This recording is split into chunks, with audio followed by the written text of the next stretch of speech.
what's up, everybody? True Boxing here. Thank you for coming back to get hit with the truth. So today, my 2021 year-end top 10s continue as we are going to look at my number 3 super featherweight in the world right now, the former longtime WBC champion, Miguel Berchelt of Mexico. Berchelt entered the year as the number 1 super featherweight in the world without question. So he drops 2 spots to number 3.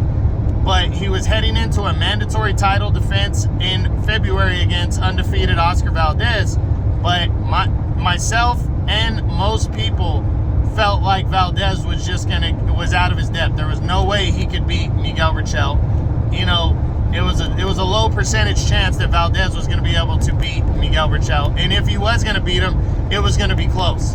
But Berchelt, and I think Berchelt believed it too. I think part of the loss to Valdez was due to overlooking Oscar Valdez.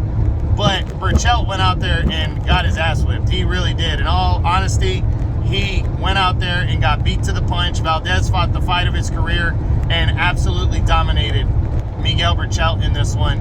And I was sad to see, because Berchelt's one of my favorite fighters in boxing, and he just got his ass whipped and brutally knocked out in the 10th round by Valdez.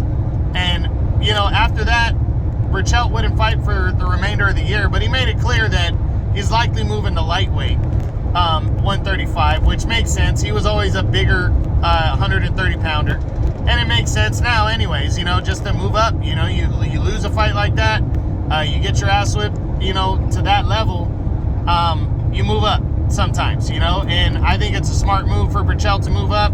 I still think Berchelt, with his style, can make for some great fights with certain fighters, and he has a chance to beat a lot of guys because of his style. He can box and he can punch as well, and I think he needs to test himself now at 135. He came out recently and said he wants 1 or 2 fights in before he gets a big fight. So I think 2022 for him is going to be an introduction to 135 to see where he stands there, where he potentially can fit in, and just get a couple wins there. Get used to the weight limit, get a couple wins, hopefully by knockout. That's what he is. You know, he's a knockout fighter. Let's look at his stats real quick. He dropped a couple spots from number 1. He's 30 years old. So he's right there to where, you know, maybe he's making, a run here to see where he stands right now. He's getting up there. He was the younger fighter when he won the title a few years ago, back in 2017. Now he's more of a veteran. He's set in, and maybe 135 can be the next phase, you know, the next major phase of his career. That's what he's hoping for. He's 38-2 with 34 knockouts. So this guy, as we know, is a knockout type fighter, and I really think his power is going to carry up. I really believe that. Right now, he's still currently number 1 in the WBC. So if he wanted to stay here at 130, he can. But I really believe he's going to be moving to 135. And once he gets his next fight scheduled and done with, I'm going to rank him at 135 pounds going forward. But I like Miguel Berchelt. I think he's setting out a good game plan for himself, because 135 is wide open. And it's deep with talent. It really is. There's a lot of good fighters at 135. But if I'm Berchelt, I'm not rushing into it.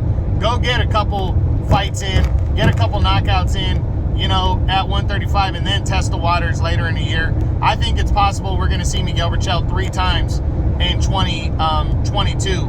I just hope he stays busy, because he's a fun and entertaining guy to watch, and I can't wait to see him come back. So that's it. That's the 2021 year-end top 10s continued. My number 3 super featherweight in the world right now at 130 pounds, the former WBC champion, Miguel Berchelt. I hope you guys enjoyed it. True Boxing, you've been hit with the truth.